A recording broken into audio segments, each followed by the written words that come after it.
তা 3 মাস হয়ে গেছে। ভাই আরেকটা কথা হচ্ছে, আমার আপনার লাইফটা পাসপোর্ট যারা দেখেন, আমার লাইফটা যারা দেখেন সবাই আমরা বাঙালি, তাই না? বাংলাদেশি, আমরা হ্যাঁ ভাই বাংলাদেশি।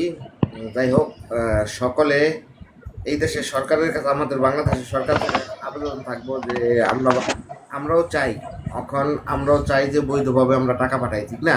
বৈধভাবে টাকা পাঠাইলে আমাদের ঠিক বাংলাদেশের উন্নত হবে। এখন সরকারের কাছে একটা আবেদন করবেন, সরকারের কাছে একটা আবেদন করবেন যে সরকার যে অবৈধ লোকগুলো আছে ওই লোকগুলো কিন্তু ব্যাংকে গিয়ে টাকা পাঠাইতে পারে না। ওইগুলো হয়তো বিকাশে পাঠাইতে হয়, হুন্ডির মাধ্যমে পাঠাইতে হয়, অন্য মাধ্যমে পাঠাইতে হয়। এখন এই মালয়েশিয়াতে 3 লাখ 3.5 লাখ লোক অবৈধ আছে প্রায়। এখন এই 3.5 লক্ষ লোক যদি বাংলাদেশ সরকার বিশেষভাবে অনুরোধ করে যদি এই দেশের সরকারের যদি জলদি করে আমাদের এটা করতে পারে, কাজটা পারমিটের ব্যাপারে এটা করতে পারে, তাহলে কিন্তু বাংলাদেশ সরকারের প্রতি কৃতজ্ঞ হয়ে কিন্তু বৈধভাবে টাকা পাঠাবে ব্যাংকে, তাই না? তো সবসময় আমরা চাইবো বাংলাদেশে আমরা বৈধভাবে টাকা পাঠাবো ভাই। আমাদের দেশ যেটা, ওটা আমাদের দেশ, তাই না? আমাদের দেশ, টাকা কিন্তু আমরা পাঠাই আমাদের ফ্যামিলির জন্য। তো এই টাকাটা কিন্তু আমাদের বাংলাদেশের কাজে লাগে। আমরা এখান থেকে টাকাটা পাঠাই, এই টাকাটা বাংলাদেশ ব্যাংকে কিন্তু হয় ডলার হয়ে জমা হয়। এই যে রেমিটেন্স আমরা বলি, রেমিটেন্স, এই রেমিটেন্সটার অর্থ আমরা অনেকে বুঝি না।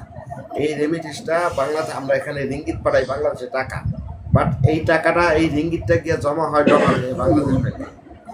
এখন বাংলাদেশ ব্যাংকে আমরা বাংলাদেশ সরকারের কাছে বিশেষভাবে আবেদন জানাইবো যে মালয়েশিয়া যতগুলো লোক আছে যেন জলদি করে তাদের সাথে একটা পরামর্শ করে কিভাবে তাড়াতাড়ি জলদিভাবে দেওয়া যায়, বৈধতা দেওয়া যায়। আর সবাই আমরা সতর্ক থাকবো যে এমন কোনো কাজ করব না যে আমাদের বাংলাদেশে, আমাদের জন্মভূমি, আমাদের মাতৃভূমির কোনো বদনাম হয়, এমন কোনো কাজ করবো না, এমন কোনো খারাপ ব্যবহার করবো না। এই দেশি লোকের সাথে এই দেশি লোক অনেক সাপোর্ট দেয়, তাই না? মানুষ বেশি না, খাবার দিব সালাই আপনার মানুষ বেশি না। আমি এই বড় বাইরে করতে চাইলাম যে ভাই আপনার পাসপোর্ট করছেন কতদিন হয়েছে? হ্যাঁ, 3 মাস, একটু বেশি হয়েছে, 3 মাস। আপনি থাকেন কোন জায়গায়? কোন জায়গায় আছেন? কোন জায়গায়? পেনাং থেকে করেছি। আপনার পাসপোর্ট ভাই আইসি এম্বাসিতে, ঠিক আছে? আমি পাসপোর্ট করছিলাম, ঠিক আছে? আমার 2 মাসের উপরে ছিল পাসপোর্ট করছি। পাসপোর্ট আপনার দেখায় না, অনলাইনে দেখায় না, বুঝছেন? পরে আমার লগে যারা করছিল পাসপোর্ট, ওগুর পাসপোর্ট ঠিকই আয়া পড়ছে। পরে আমি যার মাধ্যমে করছি ওই আমার কইলো যে ভাই আপনি এম্বাসিতে একটু ঘুরে আহেন গা। পরে আমি গেছি, পরে 3 মাসের মতো হয়েছে আমি গেছি। যাওয়ার পরে রিসিপ্ট নিয়ে গেছি, রিসিপ্ট জমা দিছি, অটোমেটিক আমার পাসপোর্ট আয়া পড়ছে। পরে ওই দিন আমি পাসপোর্ট নিয়ে আইছি। মানে পাসপোর্টটা আইসি এম্বাসির, ঠিক আছে? আপনার অনলাইনে দেখায় না, খালি দেখায় অন্ধ দেখায়, ঠিক আছে? মানে অন্ধ দেখায়, মানে লাইনে আছে, এটা আমি শিওর নাই এরকম দেখায়।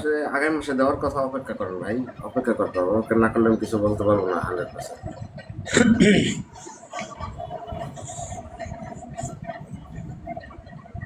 আপনি এম্বাসি গিয়ে দেখেন পাসপোর্টটা আপনার আইসে, ঠিক আছে? আমার যে রিসিপ্টটা দিয়েছে, এই রিসিপ্টটা নিয়ে যেতে হবে, তাই তো ভাই? হ্যাঁ হ্যাঁ, রিসিপ্টটা নিয়ে যান আপনি। এমডি হাসান ভাই। ভাই ভাই সবাইকে আমি ধন্যবাদ জানাই। আমি 20 সেকেন্ড পরে লাইভে ঢুকতেছি, 20 সেকেন্ড পরে, হ্যাঁ 20 সেকেন্ড। আচ্ছা আচ্ছা।